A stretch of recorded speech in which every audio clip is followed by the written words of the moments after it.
Hello, this is Calliope Glaros of Philanthropy Without Borders. This is part 2 of my 2-part vlog series on how to use program staff when implementing your donor trips. Part 1 was all about the 3 ways we don't want to utilize program staff on donor trips. So if you haven't seen it already, check it out. Part 2 is on ways we do want to utilize them on donor trips. They play a very important role, but it might not be the one that you think. So let's dive right in. The first way that we want to utilize program staff on a donor trip is to get input on client engagement. So your clients are your beneficiaries. These are the people or communities that have been impacted by the work of your nonprofit or charity. When we're bringing our donors to the site, many of them want to meet our clients directly. They want to have engagement. They want to see the people that have been impacted by the programs that they have helped fund. And these are normally wonderful opportunities. They are transformative. They're incredibly powerful experiences. And other times, they can be really ripe for exploitation. We could be asking trauma survivors to reshare their stories in ways that actually re-traumatize them. We could be putting on a dog and pony show that is way too staged and fake and inauthentic. We could be putting people in situations where they actually feel more vulnerable and more on display. And that's not what we want to do with our clients. The level of client engagement that your travelers will have that is appropriate and authentic will really need to be shaped by your program staff. It very much depends on your organization, on the work that you're doing, on the communities that you're impacting, on what those people have experienced in the past, and on what is culturally appropriate for that society.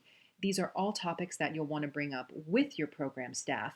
These are questions that they should be able to answer so that you can arrive at a client engagement model that is both effective and authentic.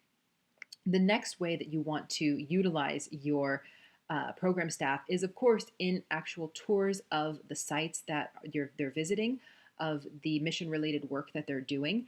You want your program staff to talk about their roles, about their jobs, about the complexity of the issues that you're tackling, about the nuanced landscape of the site, about the issues, about the systemic factors contributing to it. These are all things that they are going to really love talking about. They're going to be very passionate about this work. You're going to be pulling out really their finest qualities and skills and engaging them with your donors and travelers in a way that they really appreciate. The third way to utilize program staff on a trip is actually to celebrate them.